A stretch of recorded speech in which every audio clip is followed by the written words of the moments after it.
کیا کریں گے جو پورے ملک میں ہو رہا ہے. آج جمعے کے دن جمعۃ الوداع ہے. ہماری اصلی مسجد جو ہے، جو نہ صرف ہمارے عبادت کا مرکز ہے بلکہ ہماری ثقافت کا بھی مرکز ہے، وہ بند ہے. عمر فاروق صاحب انڈر ہاؤس اریسٹ ہے. مجھے بہت خطرہ لگ رہا ہے آنے والے وقت کے لیے. میں بہت فکر مند ہوں.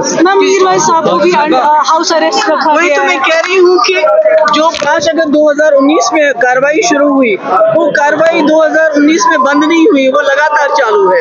جو جموں کشمیر کو ایک کھلی جیل میں تبدیل کیا گیا ہے.